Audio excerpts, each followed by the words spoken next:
Salvete, amici. Rochester McKee here with third episode for Byzantine Empire playthrough. And I'm now going to start working towards improving legitimacy. I finally have the economy to do it, and some nice bonuses as well. That +3 from the restored all capital is quite nice. And inflation's down a lot. The main reason is because I'm able to switch off the kind of corrupted pronoia system that gives you -10 maximum tax. So now there's tons of tax rate available, particularly the burghers, the merchants, but even the nobles. So my income is much higher now, which means I can afford to pay for the Imperial Senate and start paying some for cost of court.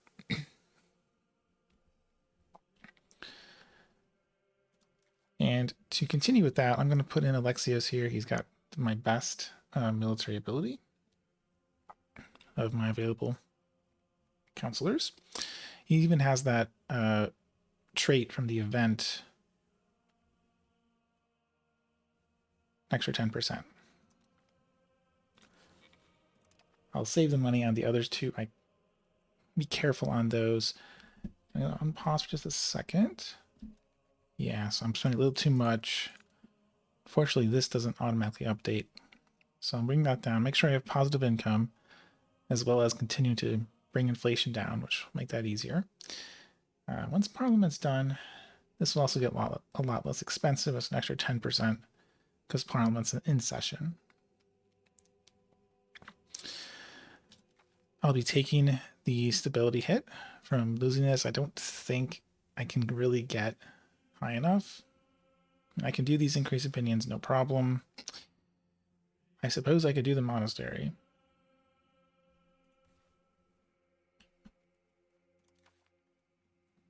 But that's 31, 38%.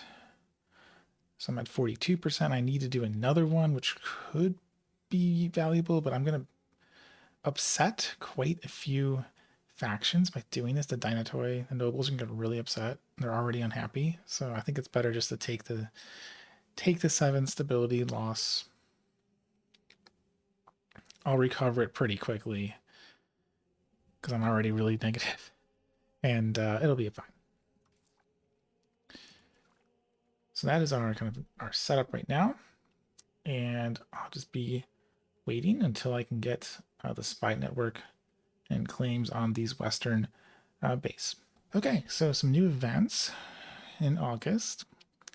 First one about the parliaments. We can either fine the people who aren't showing up, or just take a -10 in my prestige.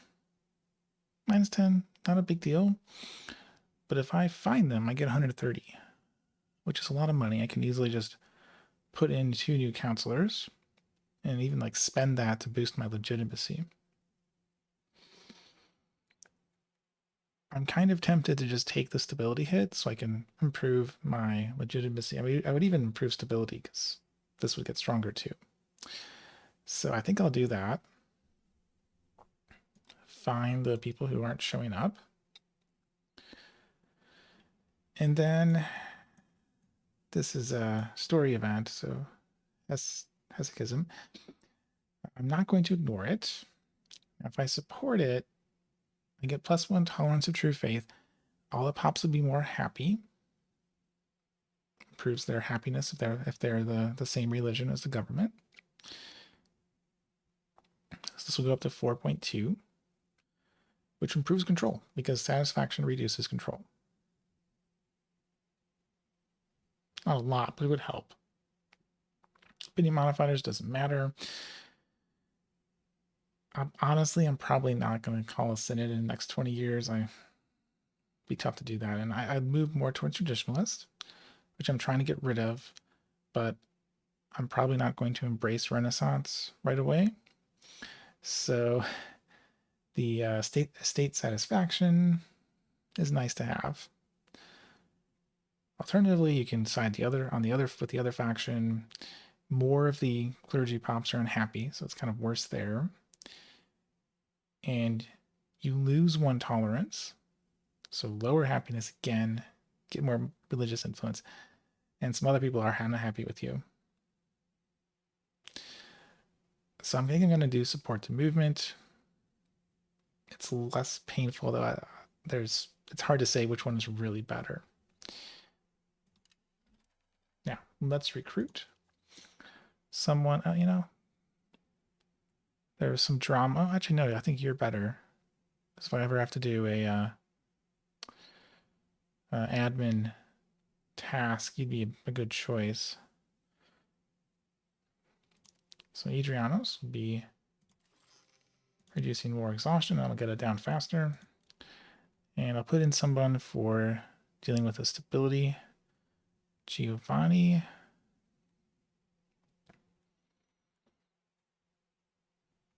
Sure.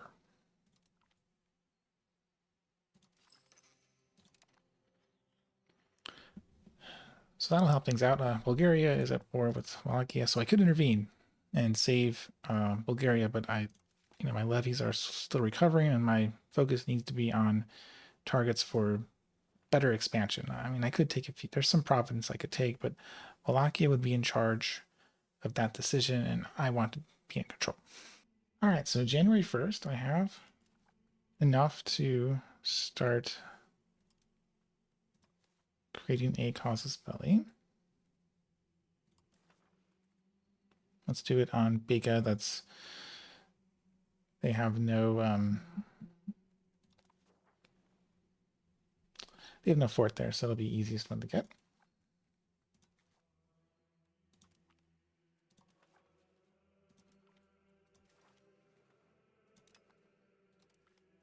And I'll stop building the spy network. Meanwhile, it seems we have a war after all. The Orsini Revolt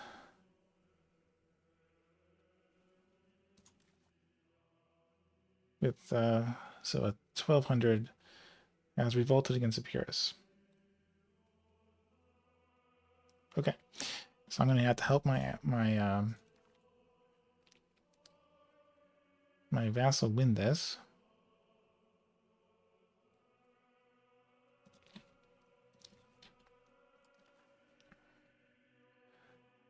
And I don't want to spend too much of my manpower on that because I want to save it for the wars over here. So let's just grab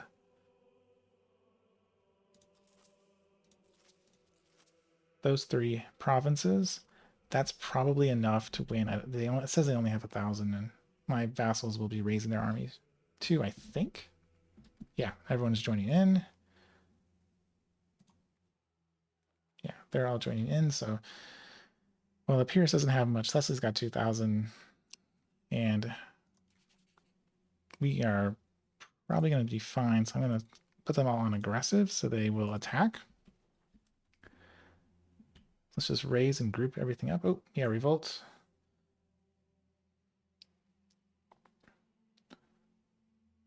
Wait. Should he win? Epirus becomes... Okay, yeah, I don't want that. And the Duchess has recorded assistant help. Yeah, of course. We're definitely going to assist.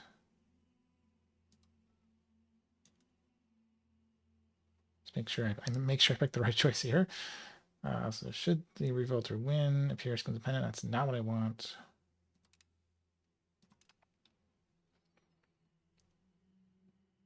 But my vassals should be able to win this with some small help.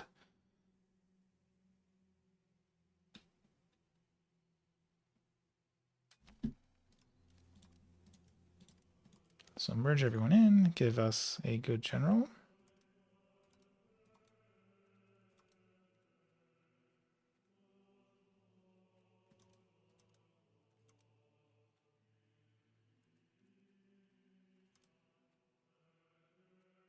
I feel like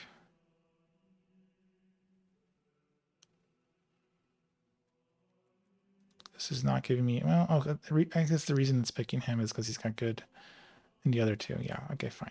Manuel, he'll be the general. but I suspect Thessaly will handle it pretty handily for us. There we go. And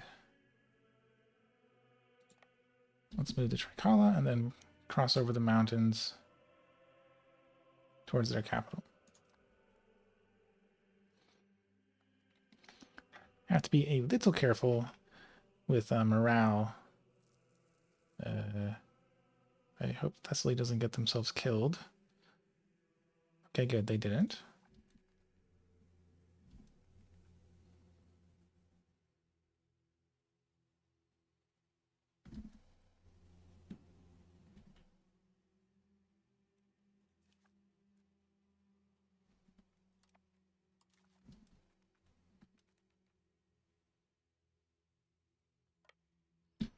I'll fall in with them.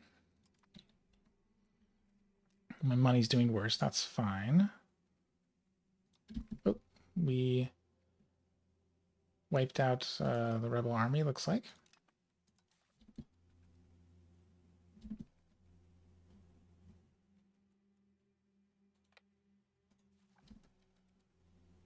And that flipped. Oh, that flipped over. Okay, so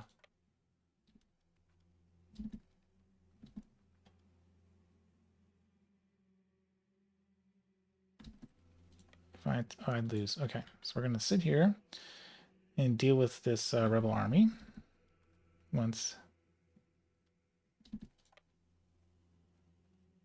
that recovers.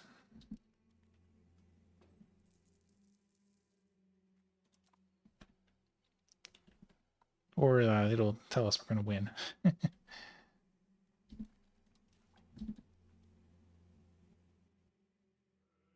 There we go. We got the flank going, and boom. I'll move to Arda, but I think they're going to take this before anything else can happen.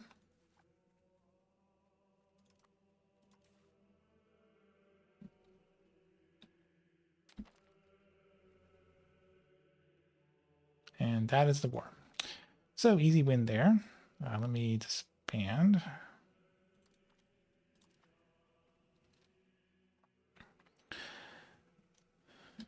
So quite a few levies that are a bit out there, but they're all back now and didn't lose very many troops. So quick, easy for Sabian and Pyrrhus. I hope our third cousin is appropriately appreciative. All right, so I've started my claims on the Menticids.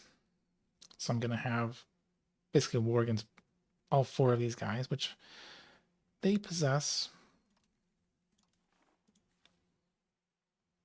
all my claims there. And I have an extra diplomat. I don't have a lot I can do with it, though, because I don't have really a good way to declare war on these other bays. If you look at, I mean, I could do anti-piracy on them or stuff, but you can't conquer anything. And I can't run religious war, which would probably be my best option for going after them. I would need the Deus Vult for that casus belli. So I don't have a good casus belli against them. Cleanse heresy be nice, but I don't have borders. Bulgaria and Serbia have some claims, some of my cores, but they're too strong. Bulgaria's perfectly balanced, allegedly. Serbia is a little bit weaker, but they're allied to each other, so there's no way I'd win a fair fight. It'd be a very difficult and expensive fight to win there. I think the only realistic target for expansion are the claims I have on Rhodes and the Knights. So I'm going to build a spine upgrade there. That's only a couple locations, but I might as well take it. I have cores in them. I can just get the claim and immediately add a few more locations. And like there's also Genoa. I'm not quite strong enough. I would need a fleet again And I can't afford a fleet quite yet. And also, there's also Venice, of course, but same issue. Venice has a even stronger fleet than Genoa. I mean, I could win a fight, but I wouldn't really be able to take some of the island provinces that I would like to take. And if I could, I could pick a fight with Naples or Sicily. Naples would be dicey. They got 36,000 troops. I'm about half that. Sicily is a very winnable fight, but again, I need an actual casus belli, unlike Athens, and I do not have that. So that is what I'm going to be doing for the spy network there. I just got to wait 14 months before I can start the next war against the base there. Smuggling, and I actually have the money. I could just get rid of this problem. But the penalty from letting them smugglers dominate is my import efficiency goes down by 2.5% for 10 years. My trade income is horrible. And a big chunk of this is exports. It's going to be horrible for many years until I get my crown power higher. That's going to take a while because I have to get my legitimacy high and then remove some of these nasty, um, you know, estate privileges. So, like, I'm not going to be able to get a lot of money from trade for a while. So I'll just let the smugglers dominate. And unfortunately, the Aenids are dealing with a crusade. Thanks, Papal States. They haven't taken the target, so I'm a little worried. Like I'll lose the opportunity to grab some of my cores, but whoever gets the cores instead, I still have cores in them, so I can still attack them. I just have to spend more diplomats. Oh well. And that one vassal has been re-absorbed by Serbia. It was 3 locations, not important. So then here's the event proposal to Danatoy. So we can grant them the privilege, which gives us progress towards Navy, galley maintenance costs, and they'll build a small Navy for us.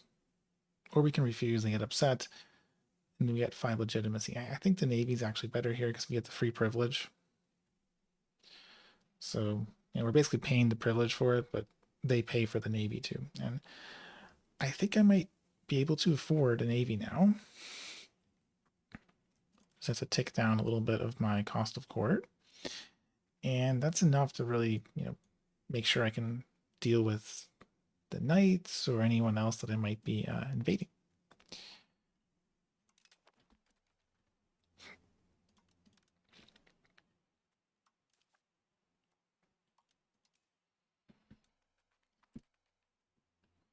So I'll put you guys there.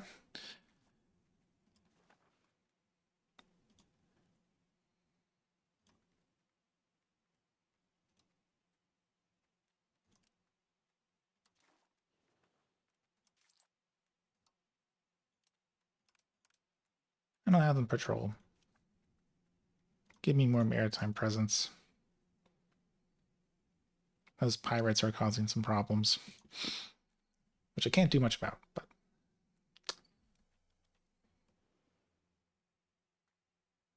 it seems the Aenids have taken back their capital. Good for them. Hopefully they'll actually beat back their crusade so I can take their land instead. That looks like the Battle of Tyre. Not sure where that was. Oh, right here. So they won a battle, and they've successfully pushed them back, it looks like. So they're going to be able to retake some of their locations and do better, which is good. Very good. All right, so I now have claims for Karasids. They are allied. So let's see. Yes, their ally would come in just barely. They would. It's only a +1 on them coming in. But I don't even need the Trebizond for that. But I can get my claims, declare war. I guess I'll do that now.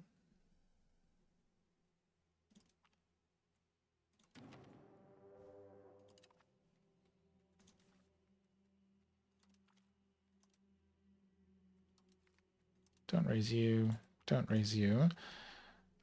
Philadelphia's gonna get occupied for a while until I can get down there. But that'll be for next episode. We dealt with that revolt, and we are now about to take some more of the um, western coast of Anatolia. The only problem is they do have a large navy. Quite a few of them are like galleys. These are a bunch of galleys there. But hopefully I can sneak in with my fishing boats that I'll be raising and do a naval invasion here on Smyrna.